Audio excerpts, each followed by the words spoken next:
Hello dear students, आज हम लोग एक टर्म के बारे में जानेंगे, ज्यूइटर आयन या डायपोलर आयन।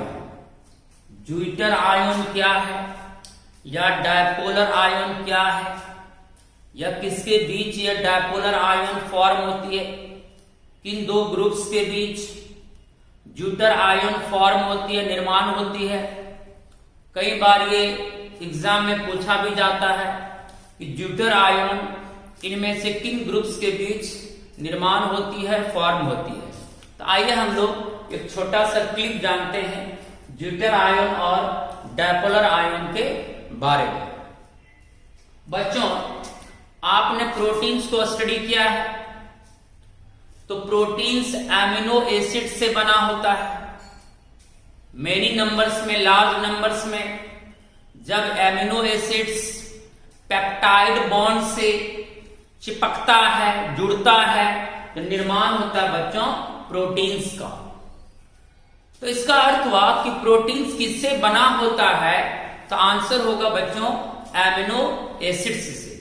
और वहां दो एमिनो एसिड पेप्टाइड बॉन्ड से जुड़ता है, तो पेप्टाइड बॉन्ड के थ्रू जब लार्ज नंबर में एमिनो एसिड्स आपस में एक दूसरे से चिपक जाता है, तो निर्माण हो जाती है बच्चों प्रोटीन्स का। तो proteins are long chain polymers of amino acids. तो प्रोटीन किससे बनता है, उसका मोनोमर क्या है, तो प्रोटीन्स का मोनोमर हुआ बच्चों एमिनो एसिड्स। तो एमिनो एसिड में कौन सा एमिनो एसिड, तो अल्फा एमिनो एसिड्स। यानी प्रोटीन बेसिकली बना होता है किससे बच्चों, अल्फा एमिनो एसिड्स से। तो ज्यूइटर आयन पर आने से पहले आपको लिटिल जानकारी होनी चाहिए, बेसिक आइडिया होना चाहिए कि ज्यूइटर आयन एक्चुअली एमिनो एसिड्स में होता है। और एमिनो एसिड्स क्या है, तो एमिनो एसिड्स से ही प्रोटीन बनता है। इसलिए मैंने लिखा proteins are long chain polymer of amino acids. तो कौन सा एमिनो एसिड्स, आंसर क्या बच्चों, अल्फा एमिनो एसिड्स। अब हम लोग पहले स्ट्रक्चर देखेंगे अल्फा एमिनो एसिड का, इसके बाद हम लोग आएंगे ज्यूइटर आयन पर या डायपोलर आयन पर। तो बच्चों, पहली बात तो ये जानना है कि इस एमिनो एसिड्स का नाम अल्फा एमिनो एसिड क्यों है, अल्फा क्यों है, बीटा क्यों नहीं है। तो आइए हम लोग पहले इसके बारे में जानकारी लेते हैं। बच्चों, आपने ऑर्गेनिक केमिस्ट्री में पढ़ा है, ये हमारा है carboxylic acid group, bond COOH, ये कार्बोक्सिल ग्रुप है। और ये है हमारा बच्चों एमाइन ग्रुप NH2। तो एक्चुअली क्या होता है, ये जो हमारा कार्बोक्सिलिक एसिड ग्रुप है ये सीनियर होता है, और एमाइन काफी उससे जूनियर होती है। तो जब एमाइन ग्रुप जूनियर में काम करता है तो इसको हम लोग एमिनो बोलते हैं। क्या बोलते हैं बच्चों, एमिनो। क्योंकि ये सीनियर है, ये जूनियर है।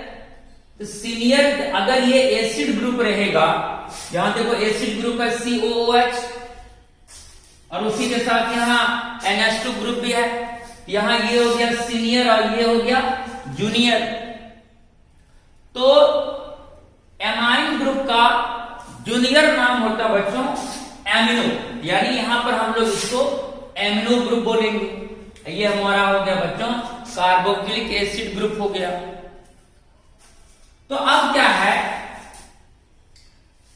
कि अगर हम कार्बन की बात करें, जैसे देखो COOH, यहां मैं कार्बन कनेक्ट कर देता हूं, यहां भी कार्बन, यहां भी कार्बन, चलो यहां पर मैं जोड़ देता हूं NH2 ग्रुप और भी कार्बन वगैरह, ठीक है। अब इसमें हमको ये आइडेंटिफाई करना है कि कौन होगा अल्फा कार्बन। तो आपको पता है बच्चों कि NH2 ग्रुप से सीनियर होता है कौन ग्रुप, बताओ, COOH ग्रुप। यहाँ सीनियर ग्रुप के आधार पर ये आइडेंटिफाई होगा कि कौन अल्फा कार्बन होगा या कौन अल्फा कार्बन नहीं होगा। तो अल्फा कार्बन का पहचान है बच्चों, मेन ग्रुप अर्थात सीनियर ग्रुप, ये हुआ हमारा सीनियर ग्रुप, देख लो सर्कल कर दिया मैंने। तो सीनियर ग्रुप जिस कार्बन से डायरेक्टली कनेक्ट होता है वही कार्बन कहलाता है बच्चों अल्फा कार्बन। चलिए बात समझ में आ गई बात। देखो COOH ये हमारा सीनियर ग्रुप है, इन दोनों में ये सीनियर है ये जूनियर है। तो सीनियर ग्रुप से आइडेंटिफाई होगा कि कौन अल्फा कार्बन होगा। तो आइडेंटिफिकेशन का रूल क्या है? तो सीनियर ग्रुप जिस कार्बन से डायरेक्टली चिपका होगा वही कहलाएगा बच्चों अल्फा कार्बन। ये हमारा हो गया बच्चों अल्फा कार्बन। और अल्फा कार्बन से जो कार्बन कनेक्ट रहेगा वो होगा बीटा, बीटा से जो कार्बन कनेक्ट होगा वो हो जाएगा गामा। यही रूल चलता है। तो यहां पर आप समझ गए कि यहां कार्बोक्सिलिक ग्रुप सीनियर है, तो कार्बोक्सिलिक एसिड ग्रुप जिस कार्बन से डायरेक्टली चिपका होगा वही कार्बन कहलाएगा बच्चों अल्फा कार्बन। चलिए ये बात समझ में आ गई क्लियरली? ओके, अब मैं इसको मिटा देता हूं। अब यहां आ जाओ, देखो ये है structure of alpha amino acids. बीच में एक कार्बन देख रहे हो, इससे 4 अलग अलग ग्रुप देख रहे हो यहां पर आपको नजर आ रही है। एक तरफ कनेक्ट कर देना है कौन सा group? Carboxylic acid group COOH। एक तरफ ग्रुप कनेक्ट कर देना एमिनो ग्रुप NH2, और एक तरफ यहां हाइड्रोजन और यहां पर R यानी अल्काइल ग्रुप। देखो 4 ग्रुप अच्छा से माइंड में रख लो। अल्फा एमिनो एसिड की स्ट्रक्चर को कैसे हम लोग फॉर्म करेंगे? एक तरफ कार्बोक्सिलिक एसिड ग्रुप, एक तरफ एमिनो ग्रुप, एक तरफ हाइड्रोजन और एक तरफ R अर्थात अल्काइल ग्रुप। अब क्या है बच्चों, ये जो 3 ग्रुप है amino group, carboxylic acid group और हाइड्रोजन, ये ग्रुप कभी भी चेंज नहीं होगा। यानी कोई भी अल्फा एमिनो एसिड होगा यहां एमिनो ग्रुप के आधार पर एमिनो ग्रुप के स्थान पर एमिनो ग्रुप ही रहेगा, एसिड ग्रुप के ग्रुप स्थान पर एसिड ग्रुप ही रहेगा, यहाँ हाइड्रोजन हाइड्रोजन ही रहेगा। ये 3 कभी ग्रुप चेंज नहीं होगा। इसलिए मैंने देखो क्या लिखा, ये जो 3 ग्रुप है ये कहलाएगा कांस्टेंट रीजन्स, यानी कांस्टेंट रहेगा, ये फिक्स्ड हो गया ग्रुप। ये 3 ग्रुप क्या हो गए बच्चों बताओ? फिक्स्ड हो गया। लेकिन ये जो R है अल्काइल ग्रुप, ये होता है वेरिएबल रीजन, यानी यहां पर हम R के प्लेस पर अलग अलग ग्रुप को चिपका सकते हैं। तो वेरिएबल रीजन कौन होता है अल्फा एमिनो एसिड्स में? अगर ये क्वेश्चन आए तो आंसर होगा R ग्रुप। आप यहीं पर केवल ग्रुप को चेंज कर सकते हैं, ये 3 ग्रुप कभी चेंज नहीं होगा। इसलिए इन 3 ग्रुप को हमने नाम दिया कांस्टेंट रीजन, इसका स्थान कांस्टेंट रहेगा, ये चेंज नहीं होगा। तो चेंज कौन होगा? R अर्थात अल्काइल ग्रुप, इसलिए हमने इसको लिखा वेरिएबल रीजन। यहां पर R के जगह पर अलग अलग ग्रुप आप चिपका सकते हैं। तो R के प्लेस पर अलग अलग ग्रुप आप चिपकाते जाएंगे तो एमिनो एसिड्स का नाम क्या होगा? अलग अलग होता जाएगा। तो डिफरेंट टाइप्स ऑफ आपको एमिनो एसिड्स प्राप्त होगा। R के प्लेस पर आप कोई भी ग्रुप चिपका सकते हैं। आपका मन हो R की जगह H हाइड्रोजन भी चिपका सकते हैं, मिथाइल ग्रुप चिपका सकते हैं, इथाइल चिपका सकते हैं, यहां तक कि एमिनो ग्रुप भी यहां चिपका सकते हैं, एसिड ग्रुप यहां भी चिपका सकते हैं। इस तरह से कई ग्रुप्स आप R के प्लेस पर वेरी कर सकते हैं। क्लियर हो गया बच्चों? तो वेरिएबल रीजन कौन सा ग्रुप होता है एमिनो एसिड्स में? अल्फा एमिनो एसिड्स में नाम बताओ। ऑप्शन में क्या टिक मारना है? तो R ग्रुप अर्थात अल्काइल ग्रुप। बाकी ये 3 ग्रुप कभी चेंज नहीं होगा, ये हमारा कांस्टेंट रीजन को रिप्रेजेंट करता है। अब ये तो बात होगी। अब बच्चों इसका नाम अल्फा एमिनो एसिड्स क्यों है? देखो बच्चों, ये देखो ये इससे ये सीनियर है। अभी मैंने क्या कहा? सीनियर ग्रुप पर डिसाइड होता है कि कौन अल्फा कार्बन होगा। देखो आपका जो कार्बोक्सिलिक एसिड ग्रुप है सीनियर ग्रुप, यह ग्रुप जिस कार्बन से डायरेक्टली चिपका है वही होगा अल्फा कार्बन। देखो ये ग्रुप हमारा डायरेक्टली चिपका हुआ इस कार्बन से, ये मेरा हो जाएगा कौन सा कार्बन बच्चों? Alpha carbon. ये मेरा कौन सा कार्बन हो गया? Alpha carbon. तो चूंकि अल्फा कार्बन से ही सारा ग्रुप कनेक्ट है, इसलिए इसका नाम हो गया बच्चों अल्फा एमिनो एसिड।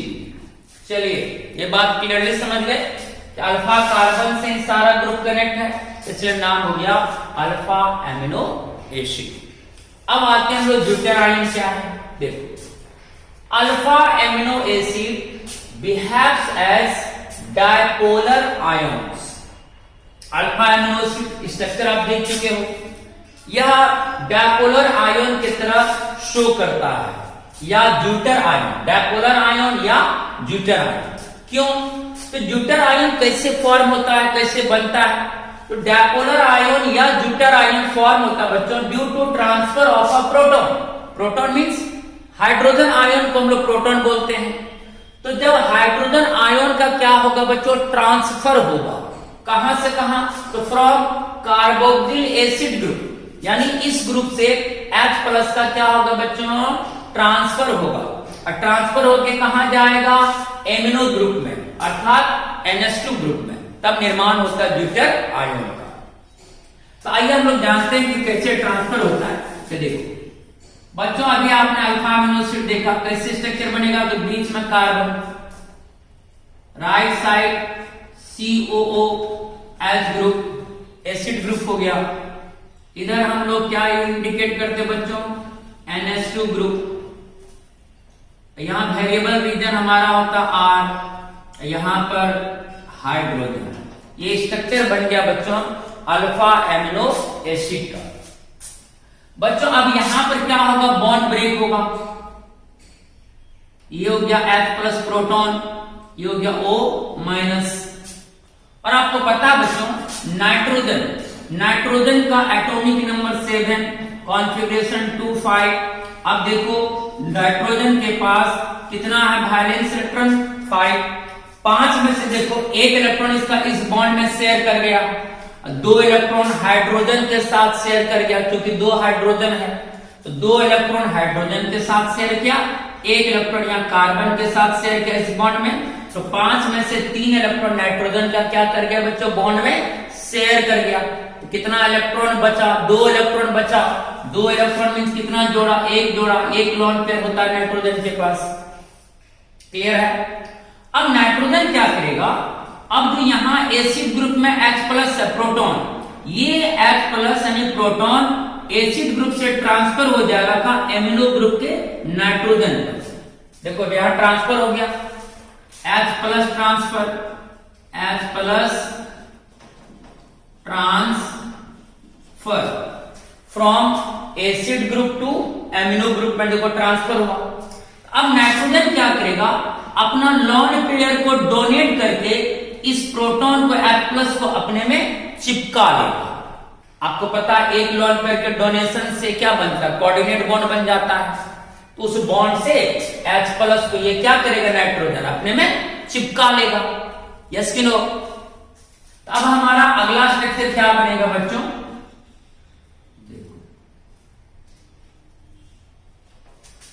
जैसे ही नाइट्रोजन एसिड में मौजूद H+ को लॉन पेयर की मदद से चिपका लेगा, तो 2 हाइड्रोजन पहले से है, एक H+ आके और नाइट्रोजन से चिपक गया, तो कितना हाइड्रोजन हो गया बताओ?